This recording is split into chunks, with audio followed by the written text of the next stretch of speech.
Moi, je m'appelle Romain Spichala, c'est Bruno Mazel à ma droite. Je suis directeur artistique à la France Insoumise et graphiste pour les Jeunes Insoumis et Manu Bompard. Voilà. On va passer une petite heure ensemble. On a envie qu'on participe tous ensemble. Donc, on va vous poser des... Enfin, n'hésitez pas déjà à nous interrompre pendant. Alors, saisissez les moments, hein, pas pendant tout le temps, mais par exemple à la fin d'une slide, si vous avez une question. Il n'y a pas de problème, c'est fait pour qu'on participe ensemble, c'est un atelier.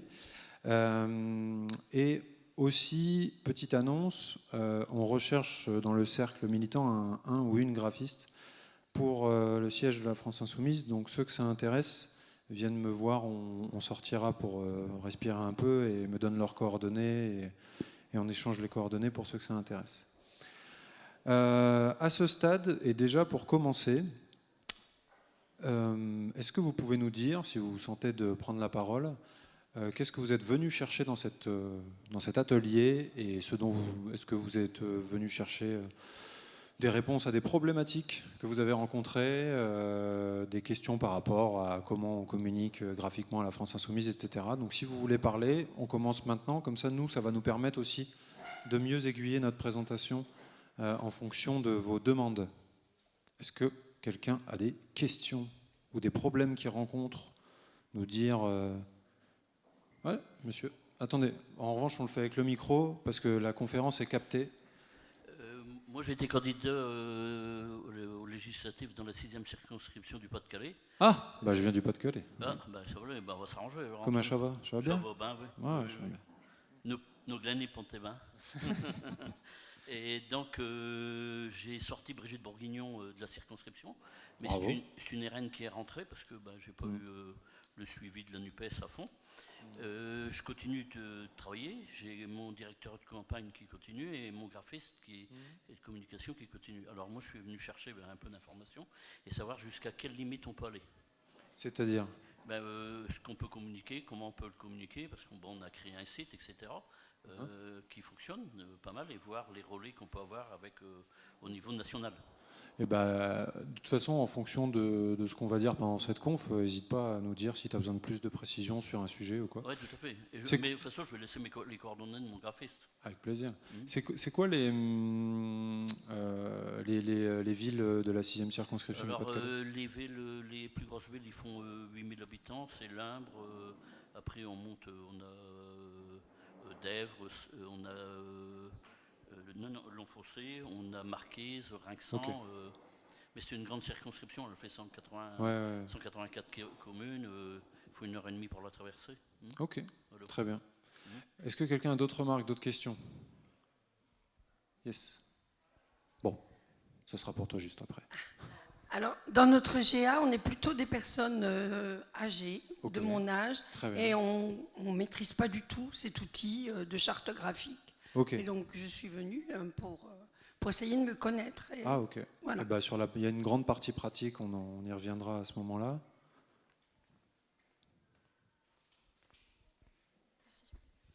Moi, ma question, ça va plutôt être, en dehors du texte et de la mise en forme d'une image, comment est-ce que tu fais passer l'idée, enfin je veux dire par exemple là sur la fiche de la retraite à 60 ans, tu as clairement l'idée des vacances, le seuil, etc.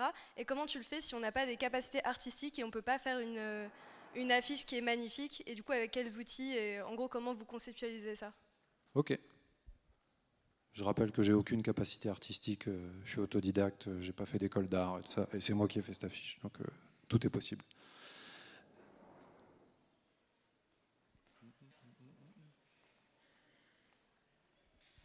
Donc pareil, moi j'étais candidate aux législatives, donc j'avais quelqu'un qui s'occupait de mon graphisme d'une manière bénévole. Dans la 5e circonscription de Loire-Atlantique. D'accord. Donc voilà.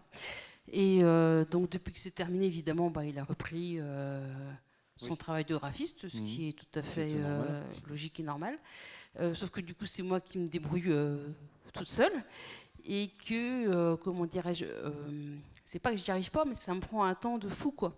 Ouais. Et ce que je suis venue chercher, c'est un petit peu comment se simplifier les choses, etc. Alors bon, j'ai une de mes filles qui, elle, est en études de communication visuelle, qui de temps en temps m'aide. Mais bon, je vois bien qu'à un moment donné... Elle en a ras-le-bol. Ouais, c'est ça, quoi. Ok. C'est bon? dernière. Bonjour, moi je m'appelle Marc, je viens de Drancy et sur la circonscription là-bas on a un petit groupe de militants qui est né depuis un an du coup. Et là du coup on s'est répartis les ateliers, donc j'ai pris celui-là. Et du coup on essaye de se briefer sur ce qu'on a appris dans chaque atelier. Okay. Et pourquoi j'ai été sur celui-là? Parce que je ne suis pas forcément le plus à l'aise avec le graphisme, tout ça, okay. Et l'outil informatique. D'ailleurs, justement, tu pourras dire, vu que vous tournez pour essayer de couvrir toutes les confs, que la présentation sera disponible en ligne, une fois que la conférence sera mise en ligne, elle sera avec aussi. Ok. C'est bon? On démarre? Ça vous va? Tout va bien? Bon, juste pour refaire les présentations, donc moi je suis Romain Spichala, directeur artistique à la France Insoumise. J'ai fait la campagne de 2022 de la présidentielle et des législatives. J'ai notamment fait le logo de la NUP avec Julien Bayot qui était chiant derrière. Non, je déconne. Mais non, mais c'était assez cool ce moment-là. Et Bruno, je te laisse te présenter. Oui, du coup, je travaille pour Manuel Bompard, je suis chargé de sa communication et je fais aussi tout ce qui est impression pour les jeunes insoumis. Donc ça va être donc la charte graphique des journées jeunes, les tracts, les affiches, les autocollants, tout ça. Voilà. Donc l'idée, c'est d'apprendre facilement et de comprendre surtout les bases de la création graphique pour qu'on ait un peu tous les mêmes repères en fait quand on commence à vouloir faire un visuel ou un tract ou une affiche, pour réaliser du matériel simple et efficace et surtout, évidemment, qui respecte les chartes de l'AFI ou de la NUP dont on parlera en fin de présentation. Ces chartes qui sont à disposition sur le site de la France Insoumise. Tout en bas, en fait, vous scrollez tout en bas, c'est marqué charte graphique. Vous cliquez, il y a la charte de l'AFI. Et sur le site nup-2022.fr, de la même manière, en bas, il y a la charte graphique de la NUP. Et vous remarquerez que c'est les mêmes couleurs pour la bonne et simple raison que c'est moi qui les ai faites. Donc, on va essayer de comprendre ensemble comment on fait un visuel et par quelles étapes on passe pour le faire. D'abord, on essaye de faire passer un message, ensuite on s'aide d'une idée, d'un concept pour le faire passer, et une fois qu'on a trouvé tout ça, on essaye de composer ce visuel. Donc le message. D'abord, je pense que si vous êtes là, c'est que ça vous intéresse avant tout, c'est la communication politique ou associative, ou dans les ONG, etc. etc. N'oublions pas que nous sommes graphistes toujours au service des idées, du politique, et pas l'inverse. Donc l'idée, c'est pas avant tout de se faire plaisir artistiquement. La première idée, c'est de réussir à faire passer un message, ensuite qu'il soit visuellement cohérent. Si à la fin il est beau, tant mieux, mais le plus important, c'est que l'idée passe et qu'il accroche le regard. Après, si ça ne vous plaît pas complètement, mais que ça a plu à 30 personnes, c'est peut-être vous qui n'avez pas raison, et puis c'est comme ça. C'est la vie. C'est dur parfois en tant que graphiste, mais c'est la vie. Si on n'est pas artiste, on est au service du politique. Si on veut être artiste, on expose dans des galeries, mais là, ce n'est pas le sujet. L'idée, c'est de se servir des codes qui nous entourent pour réussir à faire passer son message. Là, à gauche, on a un visuel de Greenpeace qui va nous parler d'écologie. Donc, si on parle d'écologie, on va utiliser la couleur verte, qui est un symbole facile pour comprendre tout de suite de quoi on parle. Ensuite, si on veut faire passer un message, on va essayer d'aller sur des phrases courtes et impactantes. Ça, c'est important parce que le nombre de visuels qu'on voit passer avec des citations qui sont longues comme le bras et que du coup, personne n'a le temps de lire, si on peut aller au plus court et au plus efficace, c'est mieux. Sachant qu'on attirera beaucoup plus le regard avec un message court et impactant pour aller lire ensuite le post qui est en dessous, plutôt que de faire tout le texte sur un seul visuel. Et n'oubliez pas aussi que c'est devenu assez courant de scroller comme ça, donc vous n'êtes pas obligé de tout mettre sur un visuel, vous pouvez faire un carrousel pour en faire plusieurs. Donc là, il y a plusieurs choses qui sont intéressantes. Il y a la couleur, le fait que le message est court, le fait que le mot désintoxiqué qu'on a voulu mettre en avant est bien mis en avant et que la hiérarchie des informations est bien faite. On a le surtitre qui est plus petit, présidentiel 2022, le gros texte pour bien le lire dès le départ, et ensuite l'auteur de cette phrase pour nous faire comprendre qui a dit ça, et pour comprendre par la même occasion que c'est un gros menteur. Mais Emmanuel Macron aurait dit « il faut nous désintoxiquer des énergies fossiles ». Voilà. Sur le deuxième visuel, on parle des loyers qu'il faut encadrer à la baisse. Là, c'est plus compliqué. On se pose une autre question parce qu'on ne peut pas utiliser une couleur aussi identifiée que le vert. On pourrait peut-être aller, vu que c'est une question sociale, sur le rouge, mais on ne comprendrait pas tout de suite qu'on parle des loyers. Donc il faut oublier les couleurs. On parle sur des couleurs chartées, évidemment, mais on va plutôt utiliser un petit symbole pour comprendre de quoi on parle, et après mettre le message de manière claire. Et pareil, la suite de la proposition est dans le post. Il n'y a pas besoin de le mettre sur le visuel. Enfin, toujours en aide visuelle, là, si on a décidé de ne pas faire d'article ou pas faire de post et qu'on a besoin de mettre beaucoup d'informations sur un visuel, on va essayer d'utiliser beaucoup de symboles. Donc là, pendant la campagne de 2022, pour savoir ce que valait Jean-Luc Mélenchon sur le climat, Réseau Action Climat a utilisé ces petites pastilles smiley en face de chaque item pour faire comprendre chaque candidat à quel niveau il se situait. Et du coup, c'est hyper clair, on comprend tout de suite ce qui se passe, et surtout quand c'est mis en regard des autres candidats, c'était très simple de voir que Jean-Luc Mélenchon était évidemment le meilleur. Donc, le premier conseil à donner, c'est de faire simple et d'utiliser les bons symboles. À gauche, on a un visuel de Podemos. Je ne parle pas espagnol et pourtant je comprends tout de suite de quoi ça parle. On a un fond rose, on a du texte surligné en rouge et on a un petit tampon qui signifie enfin de passer au visuel suivant. Donc on parle de protection périodique dans ce visuel et je ne sais même pas parler espagnol et je le comprends pourtant. Donc c'est une très bonne utilisation des symboles. En revanche, en face, on a les Républicains qui se sont dit pourquoi faire des visuels sur les réseaux sociaux, on va juste prendre le tract et puis le mettre en ligne. Sauf que non, en fait, c'est pas la même communication, le papier et les réseaux sociaux, le web. Par exemple, vous avez dans la main là, le programme, la taille de typo est parfois très petite, mais ça, c'est parce que vous avez le temps de faire ça, de machin, etc. Si vous devez zoomer comme ça avec votre main, vous n'allez pas lire un visuel sur les réseaux sociaux.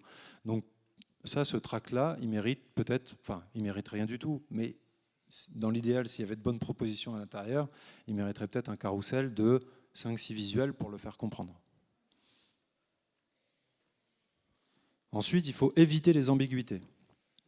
Donc, là, à gauche, on a le visuel iconique de Génération Mitterrand, de la deuxième campagne présidentielle victorieuse de François Mitterrand, avec le bébé à l'intérieur du texte, avec la main qu'on imagine de tonton, comme on disait à l'époque, qui prend la main du bébé. C'est simple, c'est efficace, ça marche. À droite, on a une affiche sur laquelle il est marqué « faire face » avec quelqu'un qui regarde sur le côté. Ça pose un problème. Et il faut éviter ce genre de contresens, en fait. De la même manière que vous n'allez pas faire un visuel sur l'écologie avec un fond rouge, vous ne faites pas une affiche avec marqué « faire face » avec quelqu'un qui regarde sur le côté. C'est aussi simple que ça.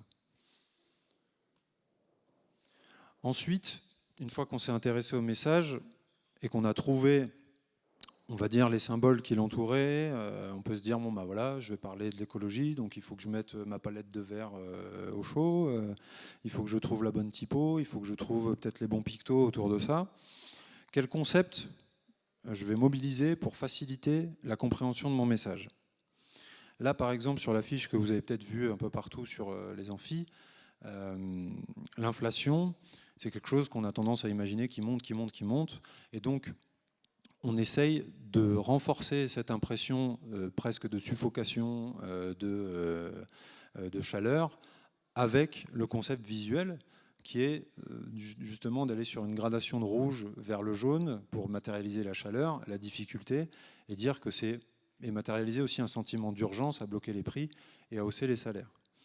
Ça peut être très figuratif comme ça, après ça peut être très simple comme sur le visuel qu'on a vu tout à l'heure, qui est d'encadrer les loyers, on met juste une petite maison pour renforcer le fait qu'on parle des loyers. Sur d'autres types de concepts qui peuvent être mobilisés, à droite c'est un visuel danois, qui parle de protection dentaire gratuite. Là, il n'y a pas besoin de lire le texte, on a tout de suite compris de quoi ça parlait, parce qu'on a des bouches avec des dents, et c'est marqué gratis, donc voilà, il n'y a même pas besoin d'être français, pareil, pour comprendre. Pareil pour l'utérus avec le point levé au milieu, c'est hyper clair. Petite remarque en revanche sur le concept du visuel de gauche, où en gros c'est un événement où Bernie Sanders va parler du système social norvégien et de la protection sociale norvégienne aux États-Unis. Sauf que là, le concept prend clairement le pas sur le message, parce qu'on a l'impression que c'est juste un drapeau. Si vous voyez la chose de loin, vous n'allez pas vous dire c'est une conférence où on va parler du système social norvégien. Donc faites aussi attention de ne pas trop mobiliser le concept, de manière à ce qu'il ne prenne pas trop le pas sur le message que vous avez envie de faire passer, même s'il est très joli, graphiquement très équilibré. Je pense que malheureusement, il n'atteint pas son but. Donc, sur le choix des symboles, essayez d'être universel. À gauche, on a une campagne de sensibilisation contre les violences conjugales. Et donc, on voit à travers la serrure une femme se faire violenter. C'est très clair. On a le trou de serrure qui est très compréhensible. C'est hyper simple. À droite, on a un concept, on ne sait pas toujours de quoi ça parle. Et pourtant, graphiquement, moi, je pourrais vous dire que c'est hyper équilibré. Mais je ne sais pas du tout ce qu'il essaye de nous faire comprendre. Donc, essayez d'utiliser des symboles universels. C'est vraiment ça. Et surtout dans la communication politique, on va aller chercher le plus grand dénominateur commun. Donc, si le concept parle que dans votre village, ou que dans votre famille, ou que à vos potes, c'est que ce n'est pas le bon concept. Essayez de trouver des symboles qui parlent à tout le monde, des couleurs qui parlent à tout le monde. Et c'est à partir de ça, quand vous avez posé ce cadre-là, qu'après vous pouvez vous permettre peut-être un peu d'en sortir, mais poser des symboles universels et des codes universels. Pareil, évitez la cacophonie dans votre visuel. On se retrouve beaucoup parfois en communication politique à avoir tendance à vouloir tout mettre sur un visuel, vraiment tout. Là, c'est vraiment l'écueil qu'a eu la CGT FO Sud sur une manif pour la santé. Déjà, il y a un mauvais choix de couleur. La santé, si on parle de la santé, on va être sur des tons plutôt vert-bleu, ou alors sur le vert de la carte vitale, par exemple. En termes de symboles, on parle de santé, on a le sigle euro au milieu. Pourquoi ? Je ne sais pas. Et après, il y a trop de messages. Alors que des moyens pour la santé et le social, avec un bon symbole à côté, ça aurait été très simple et des bonnes couleurs. Mais là, c'est parti n'importe comment. Ensuite, en revanche, en face, la manif pot-au-feu de François Ruffin à la fête à Macron, c'était le 5 mai du coup de 2017, si je me souviens bien. Non, 2018, je crois. C'est hyper clair, on reprend des symboles qui sont identifiés pour tout le monde à gauche. C'est le fameux jeté de pavé de mai 68 et il a remplacé le pavé par justement des légumes pour la manif pot-au-feu. Il y a l'utilisation d'à peine 2 couleurs. C'est hyper simple. Il y a le blanc et le vert. Et ensuite, tout est hyper contrasté, donc c'est facile à comprendre et vous en reparlerez tout à l'heure avec Bruno sur les contrastes. Mais en tout cas, il y a le minimum d'infos nécessaires, tout est hyper lisible, le contrat est rempli. À droite, c'est plus compliqué. Pareil, essayez de vous inspirer, mais ne copiez pas. On va s'arrêter un peu sur ce slide. Alors, c'est pas juste pour brocarder le plagiat, mais c'est aussi pour vous dire qu'il faut prendre du temps pour vous aérer l'esprit, aller regarder sur Internet. Il y a tout un tas de sites qu'on vous donnera enfin qui répertorient toutes les créations de tous les graphistes du monde. Donc, vous pouvez aller regarder des choses, aller vous inspirer de ce qu'il fait, mais en revanche, ne faites jamais la même chose. C'est-à-dire que si vous n'avez pas d'idée pour votre fond, vous allez chercher quelque chose quelque part et puis essayer de le reproduire un peu différemment. Pareil, si vous manque un symbole, mais ne prenez pas quelque chose pour faire la même chose à côté. C'est pas... Déjà, je pense que ça tombe sous le coup de la loi, très honnêtement, et de la propriété intellectuelle. Et en plus, pour vous, c'est même pas drôle. Il vaut mieux, justement, dans le processus créatif, c'est le plus marrant, c'est d'aller chercher les inspirations à droite à gauche et de finir par arriver à sa création à soi. Donc là, c'est un grand nom pour la campagne des européennes du PCF de 2019. Donc pour la suite, je vais laisser la parole à Bruno. Est-ce que ce stade, vous avez des petites questions ? Ouais. Alors le micro, tiens. Parce que je rappelle que la conférence est captée, donc il faut parler dans les micros. Tu peux relever la main, voilà.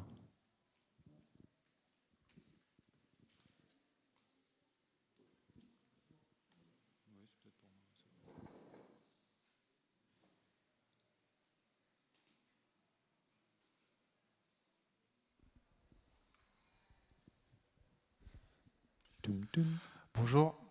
Bonjour. Merci pour les conseils, c'est très clair. Pas de souci. Juste une réaction à chaud.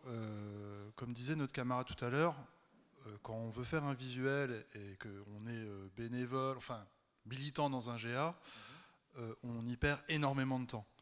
Ouais. Et là, justement, je réagis sur l'idée de création. Moi, mon but, c'est pas de créer. Hein. Je veux pas être un artiste créatif. T'inquiète pas. Créer des choses très originales. Ouais. D'où ma question, est-ce que c'est possible de, j'imagine oui, télécharger des éléments visuels de la France Insoumise ou de la NUPES et de les intégrer dans les tracts avec des choses clés en main, quoi. Nous, ce qu'on a besoin, c'est de choses clés en main. On modifie le texte, là, que c'est prêt, et puis on diffuse au niveau local. Je comprends. Là, pour le coup, c'est le début de la présentation. On fait comme si tout était facile et tout était beau, tout était joli, mais plus on va vers la fin, plus on arrive vers le pratique et sur comment faire beau en faisant simple. Et vous inquiétez pas, c'est sur la suite de la présentation. D'autres questions peut-être? Ouais, madame. Quel logiciel gratuit, facile d'utilisation?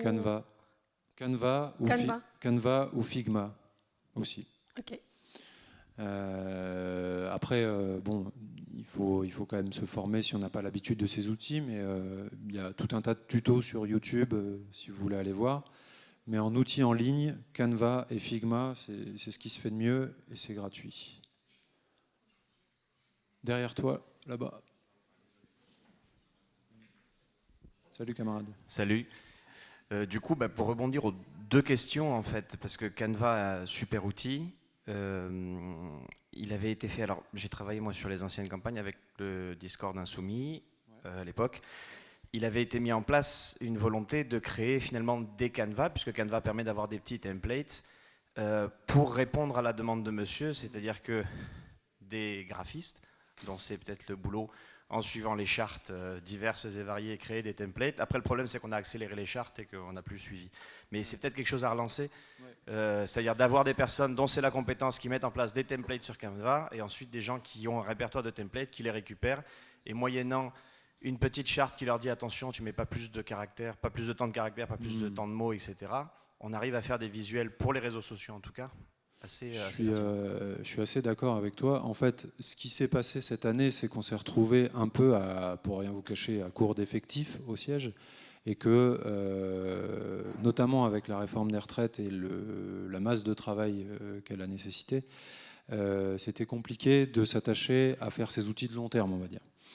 Là, c'est aussi ma demande de début d'atelier, c'est qu'on recherche vraiment un graphiste.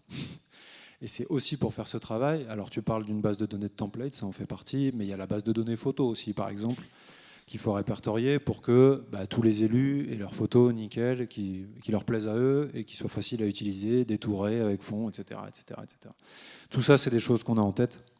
Et il faut trouver le temps de le faire. Et c'est parfois pas évident. Mais évidemment, c'est au moins dans les cartons, si ce n'est si on arrive à recruter quelqu'un rapidement, essayer de vous proposer ça effectivement très très vite, parce que c'est vrai qu'à l'époque du Discord, il y avait toute une page, je me souviens, avec tous les éléments téléchargeables, etc. C'était hyper pratique. Et je m'en souviens, je l'utilisais beaucoup. donc voilà. D'autres questions? Non, c'est bon, on peut continuer? Bruno va vous faire part de sa science. Oui, du coup, là maintenant c'est un peu la partie travaux pratiques, puisque une fois que vous avez votre idée, votre concept, maintenant il va falloir mettre en œuvre un peu quelques techniques, quelques outils pour arriver à constituer votre visuel. Donc on a d'abord le choix des polices de caractères, le choix des couleurs, le choix du fond, de la texture, potentiellement d'une photo s'il y a besoin, et ensuite réfléchir à l'espace, la hiérarchisation, le sens de lecture. Donc les différents types de polices, on a plusieurs polices qui servent à plusieurs choses particulières. Toutes ne servent pas aux mêmes choses. On a par exemple les polices qu'on appelle sérifs ou sans sérif. Donc les sérifs, c'est celles qui ont des petites fioritures au bout des angles. C'est par exemple Times New Roman, c'est la plus connue. Donc ce sont des polices qu'on utilisait dans les journaux, qu'on utilisait dans les livres. Ce sont des polices qui ont tendance un peu à disparaître, à être petit à petit remplacées par les polices un peu plus donc sans sérif, qui n'ont pas ces petites fioritures, qui sont plus rondes, plus harmonieuses. notamment depuis l'apparition des ordinateurs, leur démocratisation. C'est des polices que généralement qu'on utilise pour le corps de texte, c'est-à-dire que vous allez mettre tout votre texte dans ces polices-là. On a des polices qu'on appelle display, donc c'est des polices de titre, donc c'est des polices très grosses, très grandes, très épatées, très larges, qui sont reconnaissables de loin.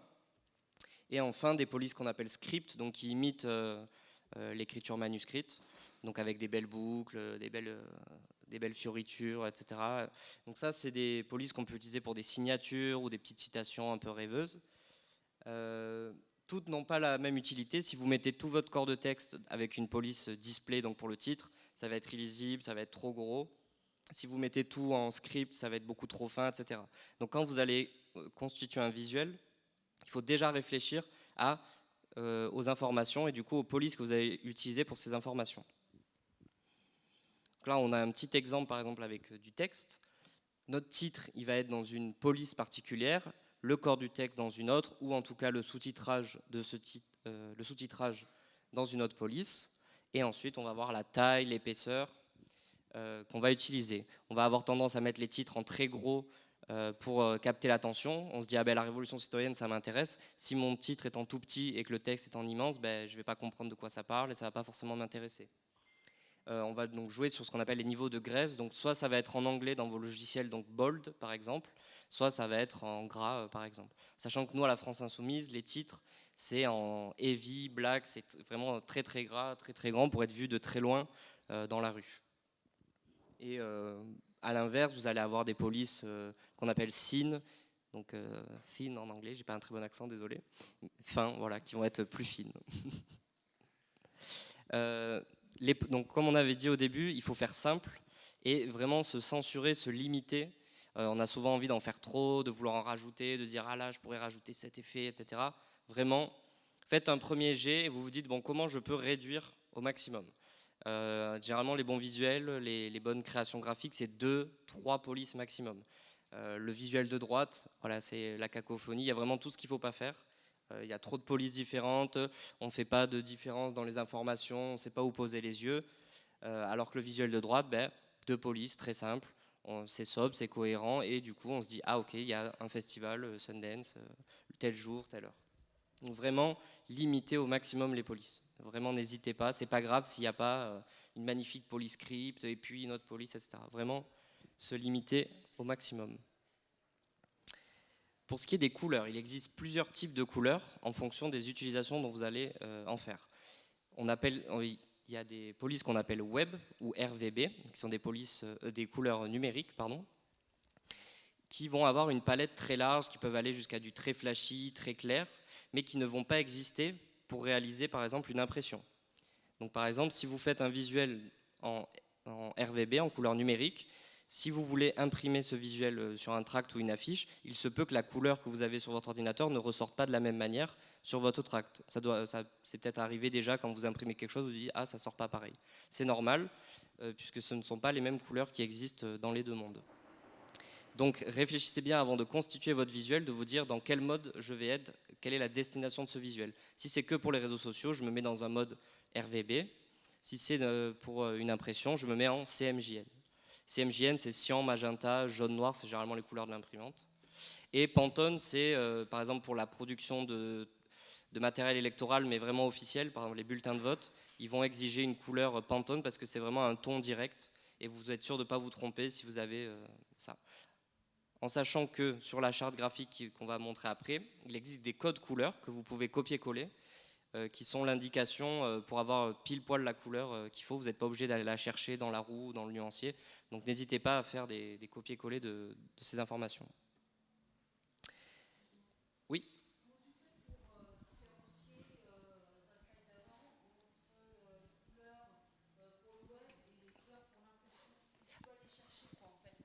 Alors, oui, alors soit, donc déjà, oui, c'est pas grave.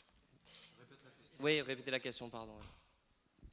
Je voulais savoir, entre le web et l'impression, où tu allais chercher tes références de couleurs, parce qu'elles ne sont pas les mêmes pour les deux, effectivement, mais où de manière très pratico-pratique, tu vas repérer l'un ou l'autre, en fait. Alors généralement sur les logiciels, alors que ça peut être Canva ou d'autres, vous avez un petit outil, donc soit ça va s'appeler nuancier, soit ça va s'appeler roue des couleurs. Souvent ça va être un petit icône où il y a toutes les couleurs, vous savez, ça fait une sorte d'arc-en-ciel avec du blanc au milieu et tout autour. Et quand vous cliquez dessus, vous avez donc le mode, donc RVB, CMJN que vous pouvez changer. Et il vous donne ce qu'on appelle un code, alors c'est hexadécimal, oui c'est ça, c'est hexadécimal, et en fait c'est la référence de la couleur. Et généralement il vous la donne, vous pouvez la copier-coller, la transférer. En fait, quand vous commencez un document, un visuel, si c'est pour le web, vous devez définir votre document en mode RVB. Voilà. Donc ça c'est la première chose à faire quand vous commencez un visuel, d'accord ? Vous définissez le mode de votre document en RVB. Donc à chaque fois que vous changez une couleur, vous allez chercher soit le code RVB que vous voyez en haut à gauche, soit le code hex, et maintenant ça fonctionne beaucoup avec le code hexadécimal, avec le hashtag et les nombres. Ces codes-là de RVB et de hex, ils sont disponibles sur le site de la France Insoumise pour les couleurs chartées. Après, pour les autres, soit vous pouvez aller sur des sites qui répertorient des nuanciers de couleurs, etc., et les trouver. Il y en a pas mal, enfin, il y a Adobe Color, il y a quoi encore, oui, Colors, enfin, vraiment des sites de nuanciers, il y en a plein, vous tapez ça, c'est pas très compliqué à trouver. Et surtout, par exemple, vous vous retrouvez avec une couleur CMJN que vous voulez transformer pour le RVB, et vous n'avez pas la correspondance parce que c'est pas une couleur chartée. Parce que nous, on donne toutes les correspondances. On a le code RVB, on le fournit en CMJN aussi et en Pantone.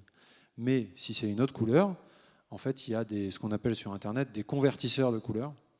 Donc vous tapez convertisseur de couleurs, vous rentrez votre code CMJN et il va vous donner la couleur RVB correspondante. Et après, Photoshop ou d'autres outils, même Canva, le font automatiquement. Mais après, la couleur ne pourra peut-être pas vous satisfaire, donc il faut peut-être ajuster parfois quand vous êtes en ça. Donc, quand vous êtes en web, vous commencez en RVB. Et quand vous êtes en CMJN, en print, pardon, donc en impression, les tracts, les affiches, etc., vous démarrez votre document en CMJN et en 300 dpi, densité par pixel. C'est-à-dire que on n'a pas besoin de la même qualité de visuel quand c'est pour le web ou c'est pour l'impression. L'impression, on a besoin d'une qualité de visuel élevée. Donc on va être en 300 dpi, alors que pour le web, on va être en 72 ou 150. Voilà. Et c'est pour ça que, notamment, les PDF sont beaucoup plus légers pour la consultation en ligne que pour l'impression chez l'imprimeur. Quand on envoie un truc à imprimer, généralement, c'est beaucoup plus lourd parce que les photos sont plus lourdes, etc., etc. Donc les couleurs, c'est comme les polices, il faut se limiter aussi et il faut vraiment éviter d'en mettre beaucoup trop parce que ça va... Alors les arcs-en-ciel, c'est très sympa, c'est très joli, mais si vous n'arrivez pas à mettre en accord toutes ces couleurs, ça va vite être insupportable à regarder et on va se détourner de l'information. Donc par exemple à droite, on a des visuels à ne pas reproduire parce que là, il y a beaucoup trop de couleurs et les informations sont noyées en fait. Il y a des photos, donc sur une photo, il y a énormément de couleurs. Donc si on rajoute par-dessus cette photo d'autres couleurs, tout de suite, on n'a pas envie de regarder et on passe à autre chose. Alors que les visuels, par exemple, de gauche, que Caroline Dehaas avait fait avant le premier tour, ils sont hyper efficaces. Il y a deux couleurs, du blanc et c'est une sorte de cyan. Et voilà, on sait tout de suite de quoi ça parle. Et ça, c'est ultra simple à faire, hein, le visuel de gauche. Hein. C'est un bandeau de couleur blanc et deux polices et c'est terminé, quoi. Donc il ne faut pas se dire plus je mets de couleurs et plus mon visuel va être beau. C'est pas du tout comme ça que ça marche. Au contraire, simple, sobre. Vous faites un premier jet comme les polices et vous vous dites bon, est-ce qu'il n'y a pas un peu trop de couleurs là? Est-ce que je ne peux pas réduire au maximum? Jouez sur ces contrastes-là et vraiment n'ayez pas ce réflexe de vous dire ah ça manque de couleurs, ça manque de police, etc. Il faut que j'en rajoute. Vraiment, le plus simple, c'est généralement ce qui marche le mieux. Donc ici aussi deux exemples sur les contrastes. Donc c'est un peu comme les vêtements. Ce qui marche, c'est pas forcément d'avoir tout le temps la même couleur, mais c'est d'avoir des couleurs qui fonctionnent ensemble. Si vous mettez comme à droite du très clair, du bleu clair sur du blanc, bon ben vous allez rien voir parce qu'il y a très peu de différence entre ces deux couleurs. Du coup, le message ne veut pas être lu. Alors on voit juste Arnaud Montebourg, mais on ne sait pas ce qu'il raconte. C'est pas forcément très intéressant non plus. Et À gauche, par contre, vous avez un visuel qui est très efficace. Pourquoi? Parce qu'on a un fond qui est assez sombre, c'est un vert sombre. Et ce qui pète tout de suite aux yeux, c'est ces touches de jaune qui vont souligner une information. Et du coup, on va pouvoir aller lire le message très rapidement, avec un petit point de rouge aussi pour fixer l'attention. Mais voilà. Donc pareil, là, il y a 3 couleurs. Allez, 4, oui, 4 couleurs. Mais c'est surtout le contraste qui va faire l'efficacité du visuel. Et donc c'est comme les vêtements, c'est comme un peu partout dans la vie. Jouez sur ces différences de sombre, de clair, jouez avec ces alliances de couleurs pour vos visuels.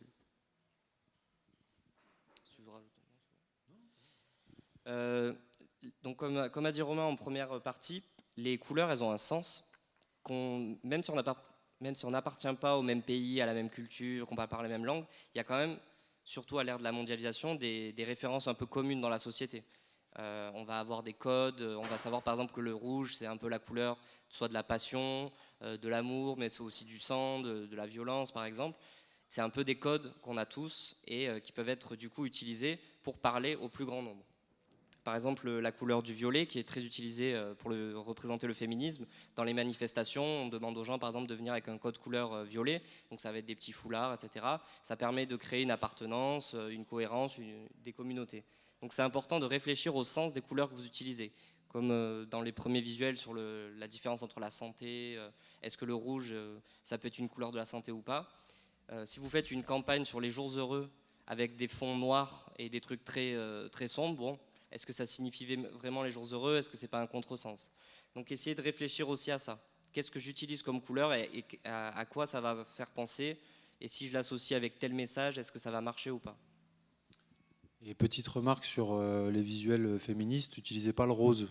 C'est pas parce qu'on parle des femmes qu'on utilise le rose, d'accord? Donc la couleur du féminisme, c'est le violet et c'est tout. On va pas commencer à faire ça. Il y a trop souvent ce genre de visuel où on se dit ah, tiens, on va parler féminisme et du coup on va faire du rose. C'est terriblement insultant, donc ne le faites pas. Voilà. Ensuite, on a ce qu'on a donc pour notre visuel, une fois qu'on a nos polices, nos couleurs, on peut rajouter le fond, la texture qui va faire ressortir justement le message. Donc on peut utiliser plusieurs choses pour ça. On peut avoir des fonds plats, comme on a vu Caroline de Haas, c'est juste une couleur plate très simple. Mais on peut rajouter ce qu'on appelle les textures réalistes. Bon là c'est vrai que ça ressort pas bien sur la projection, mais on peut avoir un effet papier, un effet béton, un effet brique, un effet bois, etc. Ça peut être sympa. Alors il faut pas en abuser parce que ça peut très vite devenir un peu, j'allais dire cringe, mais un peu nul, quoi. Donc pareil, faites sobre, mais c'est toujours intéressant. Ça donne du relief, ça donne un peu de vie. Ça peut être toujours plus original aussi. Il y a des motifs qu'on peut utiliser. Alors faire attention parce que les motifs, comme il y a plusieurs couleurs, il faut faire attention à l'enchevêtrement de tout ça. Et ensuite, ce qui est un peu le plus compliqué à utiliser, c'est le fond de photo. Parce que sur les photos, là vous voyez, il y a du vert en bas, il y a du bleu très clair au milieu, il y a du bleu plus foncé, il y a du gris, il y a plein de couleurs qui se chevauchent. Et ça a dû sûrement vous arriver, quand vous avez un fond de photo et que vous mettez du texte blanc par exemple par-dessus, à un certain endroit on le voit, puis à un autre endroit on le voit plus, il disparaît. Et donc c'est un peu plus compliqué à utiliser. Je ne sais pas si tu voulais refaire le truc sur la fiche. Laquelle? Celle de Jean-Luc? Sur l'Union Pop? Ouais, carrément. On va faire ça. On va faire un petit exemple. Tac, tac, tac. Est-ce que vous vous souvenez de l'affiche de Jean-Luc pour la première de l'Union Populaire, avec la mer Méditerranée derrière lui? Tac, Mélenchon, Union Populaire. En fait, il me demande, il est chiant Google. Hop là. Voilà. Donc, si on regarde cette affiche-ci, eh ben, non, putain, mais qu'est-ce qu'il me fait? Hop, on va regarder là. Pourquoi il ne veut pas juste m'afficher ce truc-là? Bon, vous voyez l'affiche ici. Désolé, mais je vais me lever. Donc en fait, les fonds, en fait, c'est souvent... Waouh, ça m'a pas fait ça tout à l'heure, dis donc. Ça m'a explosé le tympan, littéralement. En fait, les fonds, c'est souvent un mélange de plusieurs textures. Là, l'affiche, elle n'est pas comme ça in fine. L'affiche, c'est ce que vous voyez, elle est délimitée par ça. Ça, c'est le visuel qu'on a fait sur les réseaux sociaux. Donc déjà, pour les réseaux sociaux, on va se permettre de mixer un peu plus de fonds, de textures. Là, on a le fond béton, on a on a fait semblant que l'affiche était collée sur ce mur, donc ça fait déjà 2 textures. Et en plus, dans l'affiche elle-même, on a passé, désolé Jean-Luc, sur ta chemise, un petit dégradé du noir vers le noir, avec le noir en haut en opacité 0 et le noir en bas en opacité à peu près 80. Ce qui nous permet de calquer dessus le logo de l'Union populaire. D'accord ? C'est comme ça qu'on fait. Si on prend d'autres exemples de la manière de mixer des textures, là-dessus, sur la fiche de la retraite à 60 ans, on a, je pense, 6 ou 7 textures différentes en fond. Il y a d'abord l'image du soleil, ensuite il y a le travail des couleurs, ensuite il y a le travail de la lumière sur les lettres, et ensuite il y a une superposition de couches pour avoir un petit effet pop art réaliste, avec du grain, etc., à la fois sur les lettres, dans le ciel, autour, etc., et même un peu sur le logo ici. Donc, les fonds, en fait, c'est pas souvent juste une photo. C'est pas souvent juste une photo, ou juste un motif, ou juste machin, ça peut souvent être la combinaison de beaucoup de choses, et à des niveaux différents, justement, d'opacité et de transparence. Voilà, donc vous pouvez... Quand vous commencez, essayer de faire des visuels un peu simples avec des textures ou juste des couleurs d'aplat. Et petit à petit, quand vous commencez à maîtriser, si vous voulez un peu vous entraîner ou apprendre de nouvelles choses, vous pouvez avoir une sorte de gradation comme ça. On n'a pas rajouté, mais on peut avoir un fond en dégradé, par exemple, etc. Mais pareil, ne vous dites pas, il faut que je fasse un fond avec, en photo, avec plein de trucs. Si votre but, c'est juste d'appeler à une manif ou à un apéro et que vous n'avez pas forcément le temps, faites un visuel simple avec un fond de couleur. Mais c'est pour montrer tout le champ des possibles qui existe dans le graphisme. Donc là, un autre exemple de fond texturé. Donc c'est des effets un peu papier collé, comme quand vous avez collé des affiches. Suite gauche, il est efficace. Pourquoi ? Parce que même s'il y a un fond avec une texture un peu rugueuse, un peu importante, le texte il se décalque tout de suite et on le voit en premier. Donc c'est bien gérer le contraste entre le blanc très clair et du coup le vert plus sombre.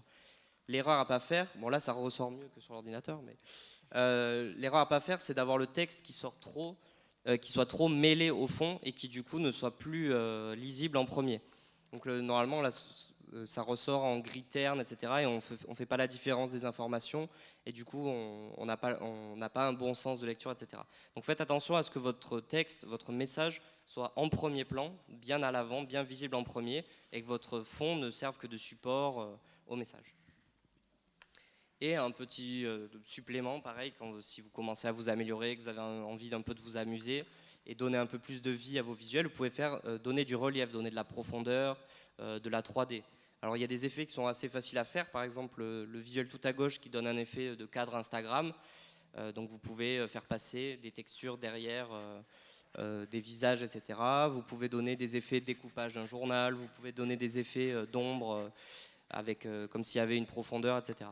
C'est pareil, il ne faut pas se dire il faut que je fasse un visuel comme ça pour chaque événement de la France Insoumise localement. C'est pas ça qu'on essaie de vous expliquer ici. Mais c'est des petits outils, des petites choses qui peuvent égayer vos visuels, qui peuvent leur donner un peu plus d'originalité, de vie, pour être plus captés par les autres. Ça, tu fais avec quel logiciel, ce genre de ça, je pense que Canva, tu pourras... Quoique si, il y a des calques sur Canva, oui. Ouais, moi, sur Canva, j'arrive pas à faire des trucs aussi... sophistiqué. Franchement, sur le truc qui est à gauche là, c'est pas si dur que ça. C'est pas si dur que ça. Là, pour composer ça, en vrai, hein, c'est vraiment... Bon, là, il y a des trucs un peu plus complexes, mais pas tant que ça, en vrai. Là, tu mets un fond jaune. Tu vas chercher la photo que tu veux en fond transparent. Tu la rajoutes dessus. Ensuite, tu vas faire ton cadre. Tu vois, le cadre blanc, là, tu vas le mettre par-dessus, et en fait, tu vas aller chercher ta gomme, et tu vas gommer juste la partie qui est sur sa tête. C'est tout. C'est très simple, en fait. Mais il faut juste avoir l'idée. Mais c'est hyper simple à faire.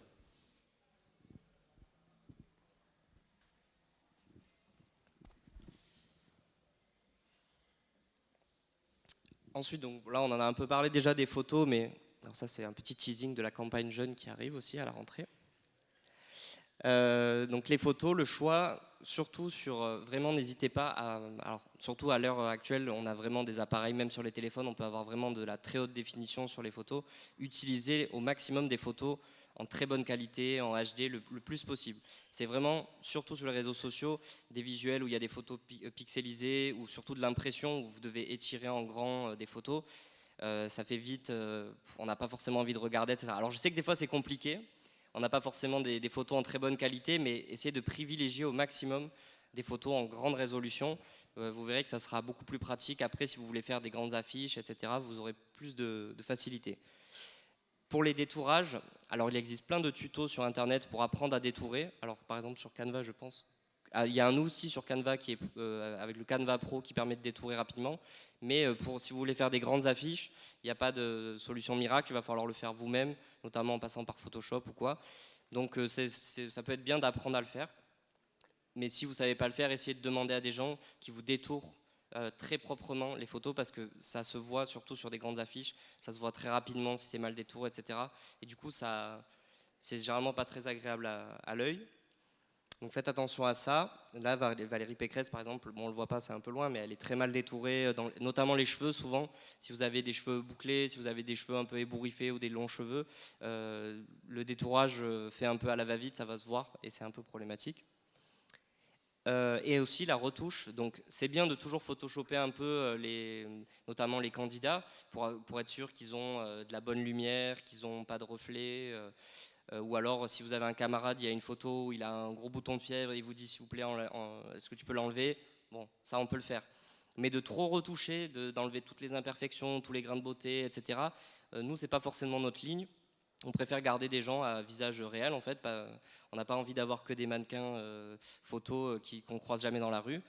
Donc évitez, ça donne vite un effet musée Grévin, ça donne vite un effet flou, etc.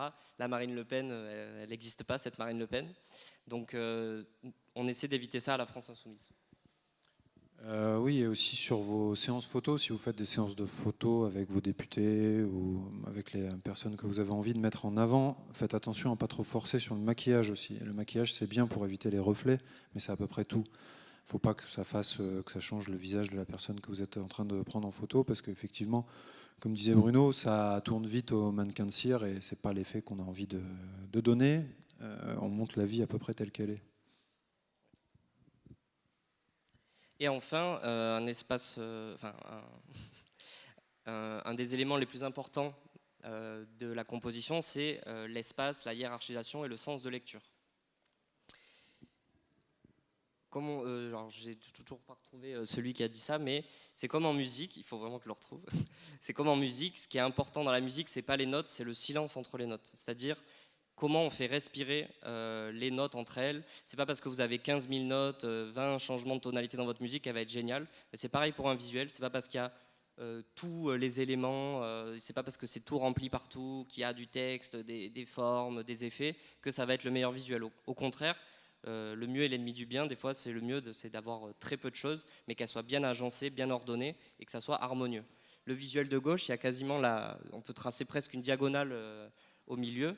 Et en fait, cette partie est quasiment vide, et pourtant, c'est pas choquant à l'œil. On n'a pas de problème, les informations se lisent bien, on a des contrastes entre les tailles pour les informations, du coup, on lit le plus gros en premier, et petit à petit, on descend. C'est harmonieux, et pourtant, la moitié du visuel, il n'y a rien dedans. Donc, c'est pas grave s'il y a du vide dans vos visuels, c'est pas grave si tout l'espace n'est pas comblé.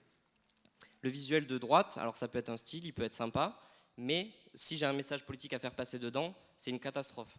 Parce qu'en fait, je ne sais pas où commencer à lire. Si j'ai mis l'heure de la manif et le lieu à des endroits différents, là-dedans, bonne chance pour s'y retrouver. Et du coup, il n'y aura personne à votre événement. Donc c'est important de réfléchir à ça. On n'est pas là, comme on disait au début, pour faire que de l'art. C'est sympa si c'est beau. Mais le but, c'est que les gens viennent aux événements où aient compris le message. Donc essayez d'avoir à l'esprit la hiérarchie et le chemin. Que les gens ne se perdent pas et qu'ils aient juste à lire dans le bon sens et qu'ils comprennent tout de suite. Donc pareil sur les espaces, le visuel de gauche, on comprend tout de suite le message. Pourquoi ? Pourtant, on a des très grosses marges. Hein. On a 2 ou 3 cm de... Enfin, c'est pas des centimètres, mais on a pas mal d'espace sur les côtés. On a un message simple surcadré avec des rubans de couleur et de la police en blanc. Ça, c'est pas très dur à faire, pareil. Hein. Mais comme il y a cette concentration au milieu, du coup on le voit tout de suite, on le comprend. À droite, Là, il y a trop de parasitage entre les éléments, c'est pas forcément au centre. Il faut se rappeler que généralement, le cerveau, il aime bien la symétrie, donc toujours y penser. Mais là, il y a trop de choses, c'est sur le côté. Moi, souvent, je dis, il faut surtout pas reproduire le tract lutte ouvrière. Alors, c'est pas du tout une attaque contre les camarades de lutte ouvrière, mais on a tous à l'esprit ce tract A4 avec la même police, écrit jusqu'au bord, et qui du coup, personne n'a envie de le lire, alors qu'il y a des choses intéressantes dedans. Il faut éviter ça. Surtout que dans les livres, dans les journaux, on est habitué à avoir des grandes marges, etc.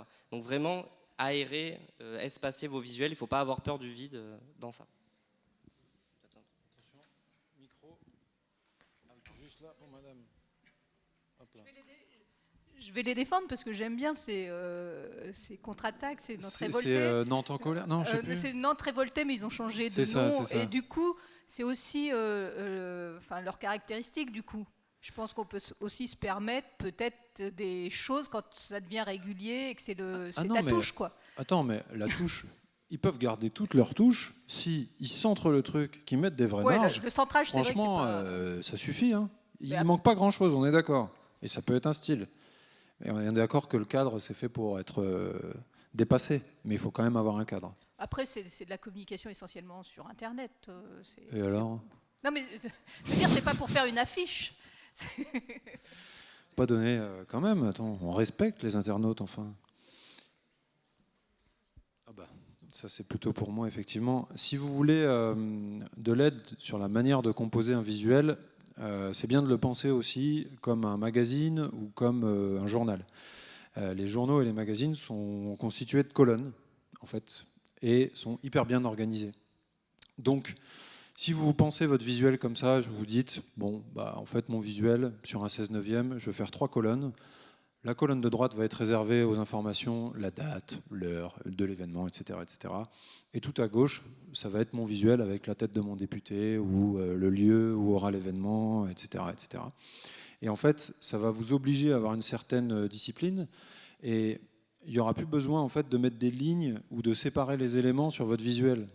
Si vous respectez bien votre grille et bien vos marges, après, vous n'avez plus besoin de mettre de lignes, vous n'avez plus besoin de séparer les éléments. En fait, votre visuel est naturellement harmonieux et l'œil est parfaitement guidé et il n'y a pas besoin de rajouter des choses, etc. Et un dernier petit point, pareil, c'est dans la palette des possibles. Vous n'êtes pas obligé de faire tous vos visuels comme ça ou de les réfléchir et de les penser de cette manière, mais c'est toujours aussi sympa de se dire comment je peux rendre mon visuel un peu original. Donc on a ce qu'on appelle les espaces négatifs, qu'on peut aussi penser comme des pochoirs en fait. Là vous avez la forme d'un oiseau par exemple à gauche, et au lieu d'avoir juste un oiseau, on rajoute un concept, une idée à l'intérieur pour transmettre un message. Ça peut être par exemple la forme de la tête de quelqu'un, et à l'intérieur on peut soit mettre par exemple une usine avec de la fumée pour simuler l'aliénation par exemple du travail, mais aussi on peut avoir des éléments qui simulent le rêve, l'évasion, etc. Il faut penser à ces espaces négatifs qui permettent d'insérer des idées là-dedans. Là par exemple vous avez un visage au milieu, et dans les ombres du visage, dans sa construction, il y a un point, il y a quelqu'un qui crie, etc. Donc c'est des petits éléments qui sont sympas quand on les voit, quand on les comprend, et qui peuvent ajouter une petite touche assez agréable. Mais pareil, vous n'êtes pas obligé de faire vos visuels d'apéritif insoumis comme ça. Alors si vous les faites, c'est très bien, mais c'est pas obligatoire, mais c'est une possibilité. Justement, en parlant d'apéro insoumis, on va s'intéresser à l'identité visuelle insoumise et d'abord à ce qu'on considère être notre style pour le décrypter un peu, parce que parfois c'est pas toujours évident, mais vous verrez qu'il y a quand même des principes qui nous guident, attention. Est-ce qu'à ce stade, déjà, vous avez d'autres questions? Et est-ce qu'il y en a qui souhaitent aller faire une pause fraîcheur, par exemple? Parce que quand même, moi, je suis en train de nager dans ma chemise. Je sais pas. Non, ça va aller. Mais ah, une question là-bas. Tu peux lui... Ah bah, il y avait d'abord mademoiselle. Okay. Moi j'avais une question spécifiquement sur les photos. Comment on fait quand on n'a pas 15 000 photos disponibles, ou alors quand les photos qu'on a, et même si elles sont bien détourées, ça n'intègre pas forcément très bien dans le visuel, c'est-à-dire qu'on ne sait pas quelle place donner à la personne sur le visuel, ou alors il y a un problème de couleur, ou juste il y a quelque chose qui ne va pas? Alors, il y a quelque chose qui ne va pas, il faudrait que je vois dans le détail. Mais Sur une photo détourée, c'est assez simple. En fait, ce qu'il faut que tu comprennes, c'est la même manière de faire du contraste entre différentes couleurs. Il faut que tu arrives à faire du contraste entre ta photo détourée et ton fond pour qu'elle ressorte, parce que j'imagine que c'est ça ton problème. Il y a des manières assez simples de le faire. Tu peux assombrir ton fond. Déjà, ça te donnera la possibilité de mettre du texte en blanc dessus, par exemple. Et du coup, ta photo va ressortir et tu auras ton texte à côté. Ça va être simple à faire. Tu peux mettre la photo plus floue aussi. Du coup, on aura l'impression que c'est une vraie photo que tu as prise en réel, avec le député mis en avant qui, lui, a la bonne mise au point. Et derrière lui, il y a du flou, comme quand tu prends une photo portrait avec un iPhone, par exemple. Voilà. Donc, c'est des petites astuces comme ça. Mais ce qu'il faut que tu arrives à faire, c'est générer du contraste entre ton premier plan et ton second plan, en fait. C'est ça qu'il faut comprendre. Moi, pareil, c'était une petite astuce. C'est pour détourer, il y a RemoveBG. Yes. Remove.bg. C'est ça. Donc il suffit de télécharger sa photo. Donc c'est un site, on télécharge sa photo et après on peut retélécharger sa photo en PNG. Donc ça enlève le background. Et sur Photoshop, il est de série. Donc quand vous mettez une photo avec un portrait dessus, il vous propose tout de suite supprimer l'arrière-plan et ça vous détourne la photo. Pareil sur la version Pro de Canva, il y a une possibilité de retirer l'arrière-plan également. Oui, du coup, je le répète, peut-être des gens n'ont pas entendu, mais c'est vrai que tu as dit, donc le format d'une photo détourée avec du transparent derrière, c'est PNG. Si vous êtes en JPEG, même si vous avez détouré, vous aurez quand même un fond blanc. Donc il faut avoir des photos PNG si vous voulez avoir vraiment ce transparent derrière. Voilà. Alors, pour continuer sur l'identité visuelle insoumise, d'abord, avant d'aborder concrètement les questions de charte, les typos, les couleurs, etc., qui ne sont pas vraiment très intéressantes, parce qu'une fois que vous les avez, vous les utilisez, c'est comme ça. Mais comment, on va dire, appliquer le style insoumis dans sa com à soi, c'est ça qui nous intéresse. Le style insoumis, on va dire que le style graphique se décline de l'attitude insoumise et de ce qu'on peut faire à l'Assemblée. À l'Assemblée, on ne se cache pas, on parle fort, et ben notre graphisme, il est pareil. On parle fort, on est vu de loin, c'est hyper important. Le logo a peu d'importance sur nos affiches thématiques. Quand vous voulez faire des messages thématiques, ce n'est pas très important de mettre le logo en gros, bien visible. Ce n'est pas ça notre sujet. Notre sujet à nous, c'est comme à l'Assemblée, c'est comme partout, c'est comme dans nos livres. D'abord, c'est que le message passe, que les idées essaiment. Donc dans le graphisme, c'est la même chose. Si jamais vous voulez dire qu'on est les meilleurs, il y a toujours une affiche avec juste le logo de la France Insoumise à mettre à côté. Mais il n'y a pas besoin de mettre un logo en gros en plus d'un message thématique, ça ne sert à rien, ça brouille le message. Le plus important, c'est de comprendre que le capitalisme et l'écologie ne sont pas compatibles. Voilà, tout simplement. Pareil pour la retraite, par exemple. Il y a des codes qui diffèrent un peu pour les jeunes insoumis de ce côté-là. Donc voilà, nous, pareil pour les jeunes, on garde un peu cet esprit... être visible de loin, reconnu rapidement, mais comme on est les jeunes, et que du coup les jeunes c'est la fraction de la population un peu incontrôlable, etc., du coup c'est accepté que le message soit plus radical. Donc on va souvent dire oui c'est les jeunes, et au pire si la France Insoumise se font embêter, on dira oui mais c'est les jeunes, c'est pas nous, etc. Donc nous on se permet d'être un peu plus radical, alors pas forcément dans celui-là qui est un peu plus hippie, mais par exemple dans celui-là où on était un peu plus dans du bourrin, il va craquer, etc. Donc on se permet ça parce que voilà, c'est les jeunes, la radicalité va plus attirer que des trucs un peu plan-plan. Voilà. On ne fait pas de trucs plan-plan en mouvement. Hein. Enfin, je préfère te le dire quand même. Après, sur la question que tu posais tout à l'heure, de faire des choses simples. Donc là, c'est un truc compliqué, fait avec Photoshop et tout. Sur des visuels simples, surtout quand on n'a pas le temps, parce que ça, ces visuels-là, ils ont été faits en 2 minutes 30 chrono. C'est un fond, tout simple, que vous allez chercher où vous voulez tant qu'il est libre de droit. Donc là, c'était juste un fond vert avec le logo des soulèvements de la Terre par-dessus. Voilà, vous mettez ça en fond. Un titre bien visible, un sous-titre un peu plus petit, bien lisible, et le site que vous avez envie de relayer à ce moment-là, et le logo de la France Insoumise, c'est tout. C'est aussi simple que ça. Et ça, sur Canva, pour le coup, c'est accessible à tout le monde. Les typos aussi. Et les couleurs, après, vous prenez dans la charte et c'est simple. Il n'y a même pas besoin forcément de mettre le logo si vous ne le trouvez pas. Hein. Vous mettez un fond vert, on comprend qu'il s'agit d'écologie, soulèvement de la Terre, c'est parfait. Et voilà. Si vous n'avez pas le temps, c'est hyper simple à faire. Et en plus, Canva vous propose de le décliner dans tous les formats possibles et imaginables pour les réseaux sociaux. Donc c'est hyper simple. Pareil, de la même manière ici, pour la manifestation à Saint-Brévin-les-Pins, il fallait communiquer en urgence. J'ai été sur un site qui s'appelle freepic.com. où il y a plein de visuels libres de droit. J'ai tapé, parce que j'avais l'idée de tous les visages ou je ne sais quoi, j'ai tapé multiple faces, diversity, je suis tombé là-dessus. Et après, on compose un petit visuel avec manifestation, le sous-titre, l'heure, la date, le lieu, c'est bon. C'est pas très très compliqué à faire tout ça pour le coup. Là, c'est plus compliqué. Il va falloir vectoriser la photo. Il y a de l'idée à mettre censure populaire dans les yeux de Macron. Le hit va craquer en fondu avec une texture par-dessus. Là, ça demande un peu plus de travail. Mais généralement, d'ailleurs, sur les affiches, il y a plus de travail. Sur les visuels, quand on commence à travailler, par exemple, là, on travaille sur un visuel sur la marche du 23 septembre, on va prendre du temps pour d'abord faire bien l'affiche, le tract, qui va être plus compliqué avec plusieurs niveaux de difficulté. Et après, une fois que c'est fait, on décline sur les réseaux sociaux et le fond, etc., on le sépare. Ce qui serait, dans un monde idéal parfait, c'est qu'on puisse le fournir à tout le monde à chaque fois, le fond, la typo, etc., pour qu'à chaque identité qu'on crée en fonction des manifestations, etc., on vous le donne à disposition. Et ça, c'est quand on aura un peu plus de monde au siège, promis, ça se fera. Voilà.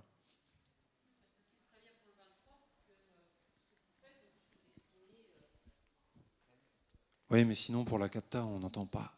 Oui.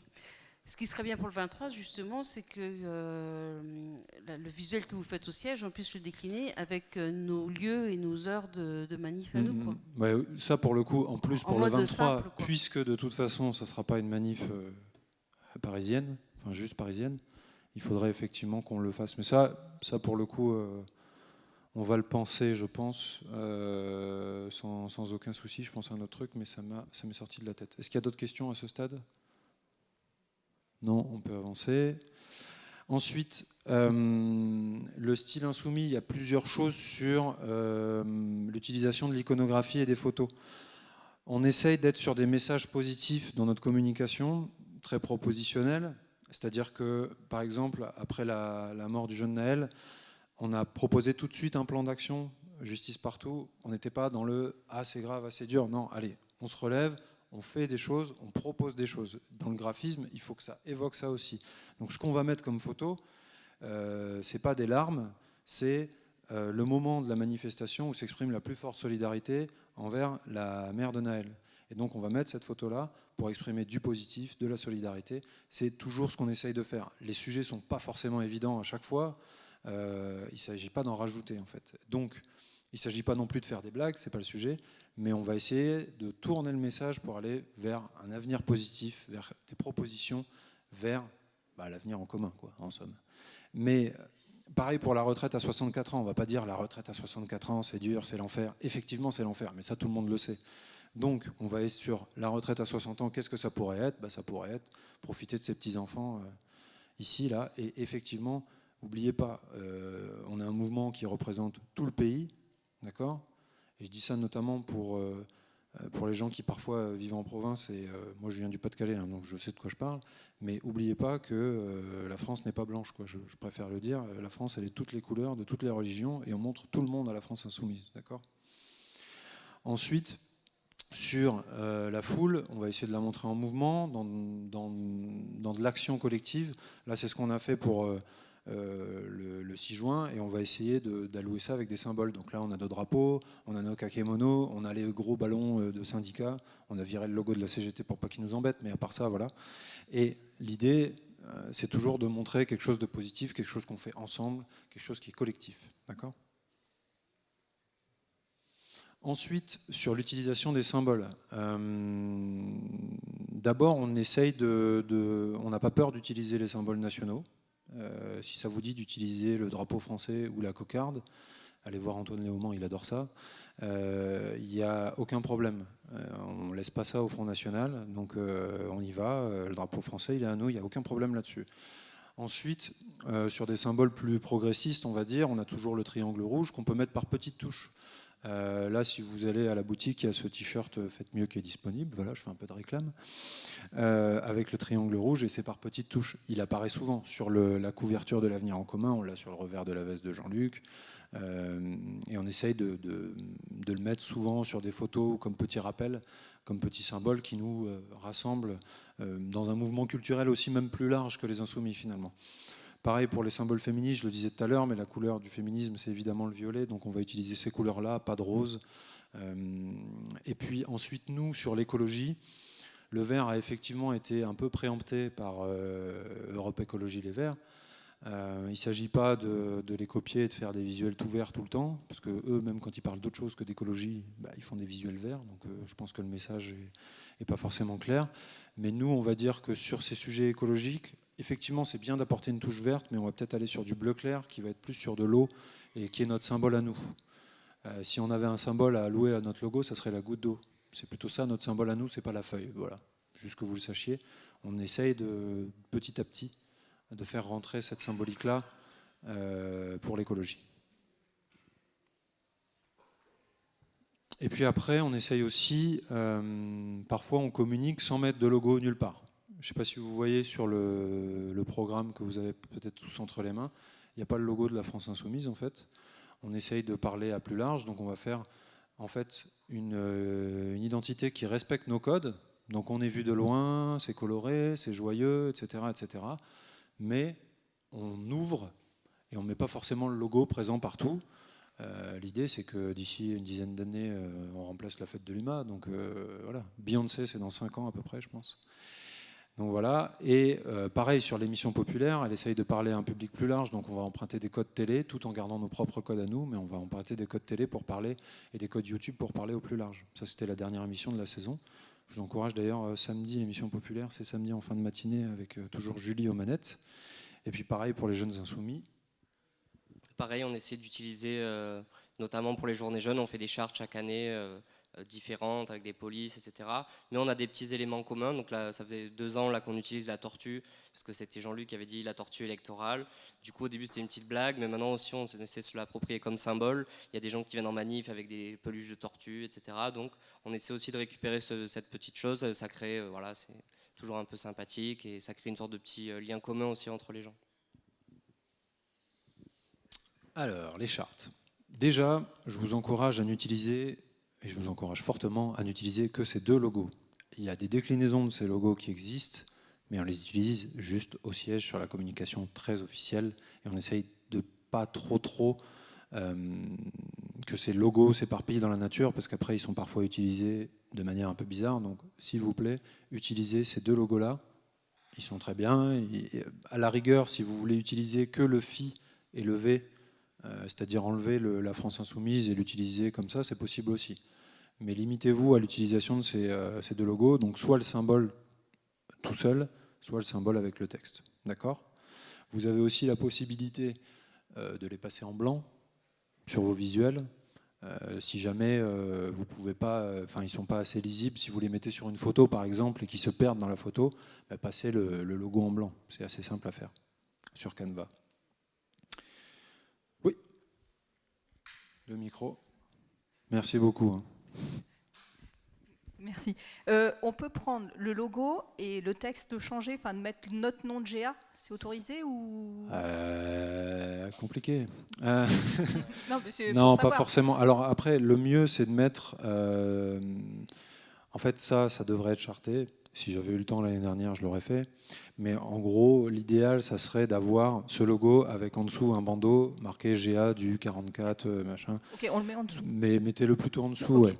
Voilà, mettez par exemple un bandeau violet dans la même typo, groupe d'action et le numéro de votre groupe ou le nom de votre groupe, et ça peut passer. Ouais.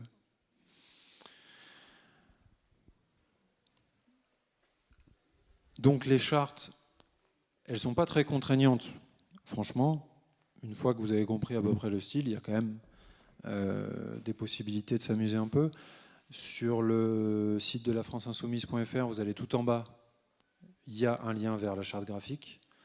Et pareil sur le site nup-2022.fr. De la même manière, il y a ces 2 liens. En plus de ça, on va vous mettre la présentation d'aujourd'hui à dispo sur le site de la France Insoumise, au même niveau que la charte. Comme ça, si vous avez besoin d'un rappel ou quelque chose, vous pourrez vous en servir. Tac. Et après, on peut parler des outils pour vous aider. Alors déjà, en outils de création qui ne sont pas sur cette slide, en outils de création, on a parlé de Canva et Figma, c'est très bien.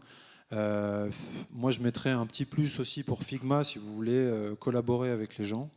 parce que c'est pratique. Vous pouvez aller sur Figma, dire à quelqu'un de se connecter en même temps que vous et lui dire clique là et il va suivre ce que vous êtes en train de regarder en même temps. Donc c'est hyper pratique. Et c'est un outil qui fonctionne très bien. C'est des sortes d'immenses mood boards où vous pouvez créer plusieurs visuels les uns à côté des autres. Et c'est hyper pratique. Pour le coup, Figma est assez simple d'utilisation. Ensuite, après, si vous voulez faire des choses plus complexes, la suite Adobe est un indispensable. Donc vous êtes obligé pour de la photo, de l'affiche, etc. Enfin, en vrai, l'outil le plus complet qui existe chez Adobe, c'est Photoshop. En dessous, vous avez Illustrator qui vous permet de faire du travail vectoriel, donc des travails de logo notamment. Le travail vectoriel, en fait, ça va vous permettre d'avoir un visuel qui, peu importe comment vous l'agrandissez, va jamais perdre de sa définition. Merci. De sa définition. Et ensuite, pour faire du maquettage, généralement, moi, ce que je fais, c'est que je fais mes couvertures de brochures sur Photoshop ou sur Illustrator et je les passe après sur InDesign pour ensuite faire du maquettage sur InDesign, qui est un outil expressément fait pour faire du maquettage, qui est très puissant parce que ça vous permet de définir des styles, etc. C'est très bien fait. Donc InDesign, c'est très très bien. Puis après, sur la vidéo, pour le coup, le montage sur Adobe Premiere et le graphisme et le motion sur After Effects.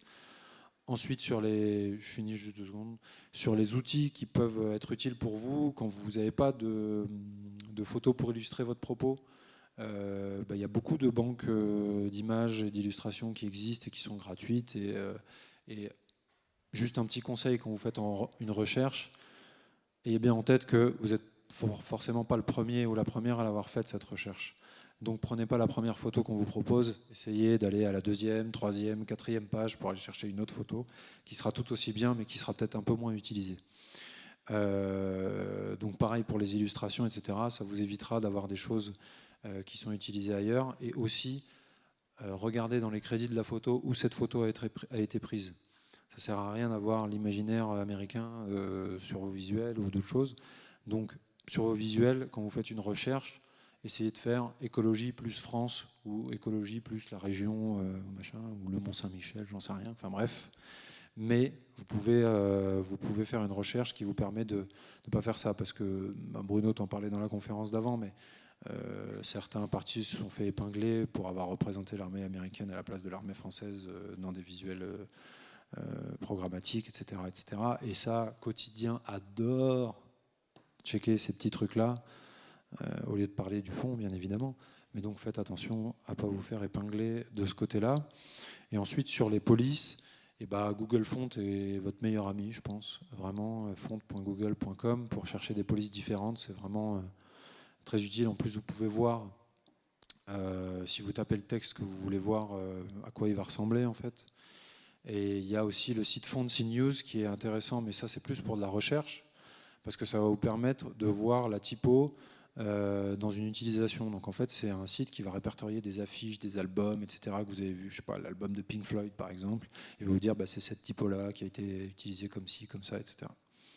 Donc ça, c'est bien fait. Et sinon, Adobe Font, il y a un choix illimité, mais évidemment, ça vient avec la licence de Photoshop, etc. Donc voilà. Est-ce que tu as des choses à rajouter ?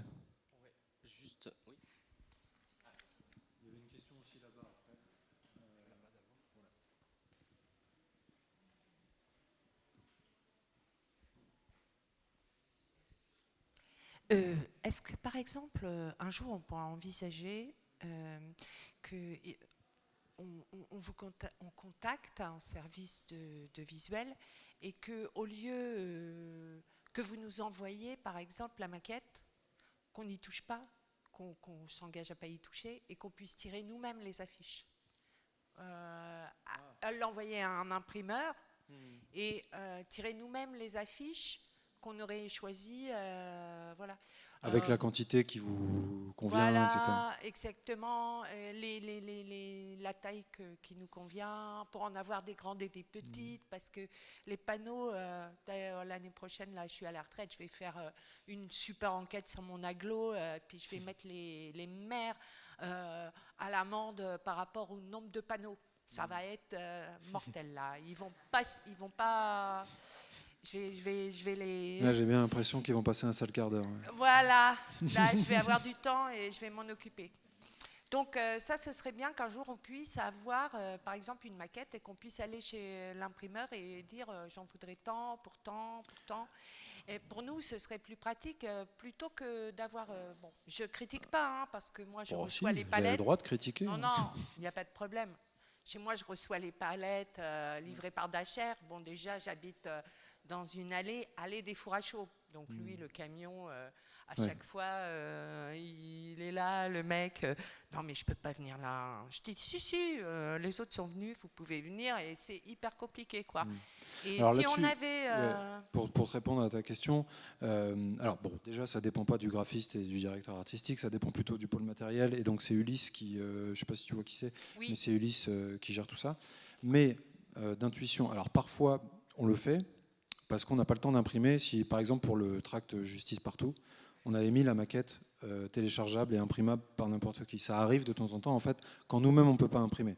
Après, je ne sais pas comment ça se passe, si c'est possible qu'à chaque fois, on mette le truc. Mais en tout cas, pour le tract sur le Justice Partout, sur le site de matériel, il était disponible, la maquette. De temps en temps, c'est fait. Parce que parfois, on n'a juste pas le temps en fait, de l'envoyer, qu'on a besoin que ça soit vite imprimé. Et voilà. Du coup, je peux donner mon avis personnel. Oui. La meilleure affiche, le coup génial, c'était le FI Terre Sienne. Le FI Terre de Sienne en 2017. Ah oui, oh oui. Non, j'en suis pas responsable, donc. Mais c'est Maxime Viancin qui prend des photos sur le. Ça, mais, si vous voulez le féliciter. Mettre partout en France ce truc-là. Ouais. Et que les gens se posent la question et que ce soit si fort. On en retrouve des fois dans les campagnes autour. Heureux, ils sont tout délavés, ils sont pas bougés, personne ne les a arrachés ni rien du tout, quoi. Ça, c'était vraiment fort. Sinon, nous, on a plein d'affiches, alors on s'autorise la création collage. C'est-à-dire, on découpe 6e République dans les affiches électorales et on remet ça sur fond blanc. On fait de la création. Et par exemple, on faisait un truc, on prenait les petits de programmes, vous voyez, de toutes les couleurs. Et on faisait un panneau entier avec tout le programme. Ah bah, sur les livrets, avec entouré les livrets. Avec des filles. Comme sur les premières vidéos de la revue de la semaine de Jean-Luc, oui. Mais ouais, bah, merci pour ta contribution. Il y avait une question juste ici. Hop là.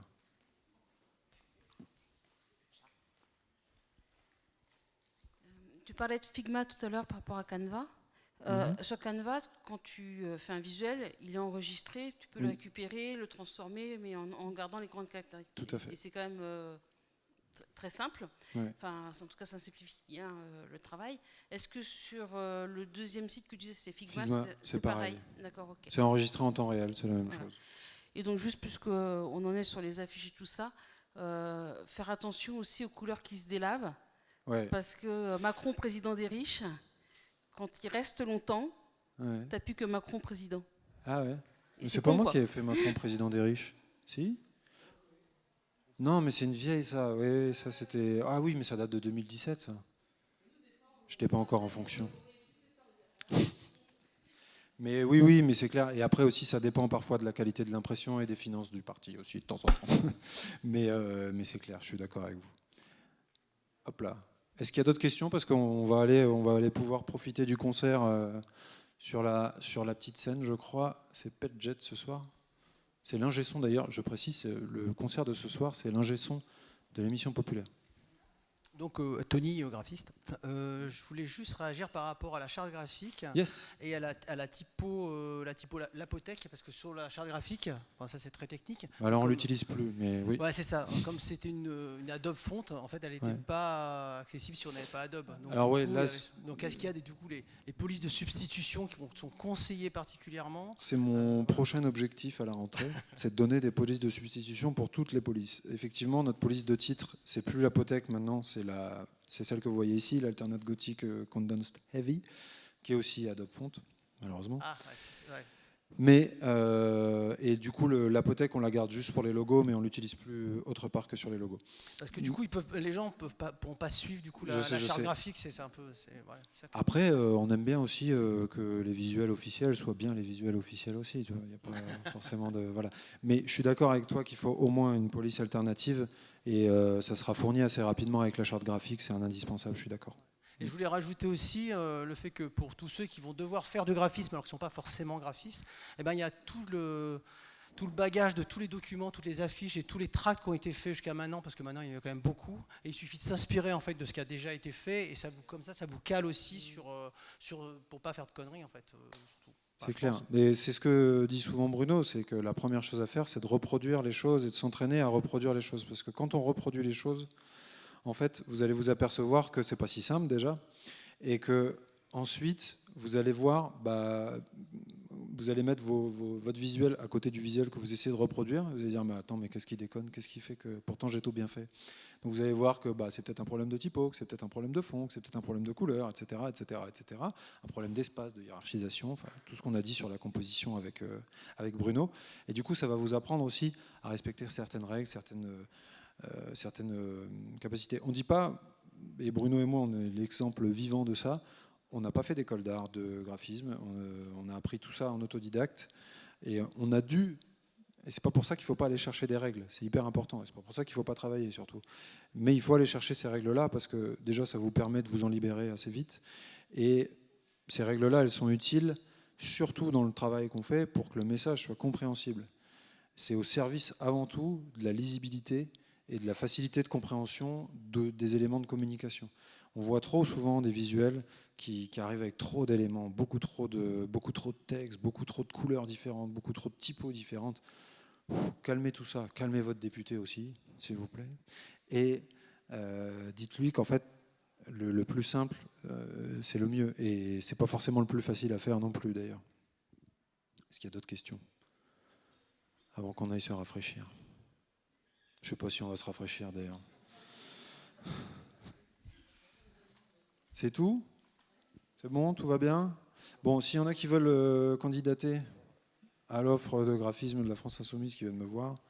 Et sinon, je vous souhaite une bonne soirée à tous et à demain. Voilà, amusez-vous bien. Au revoir.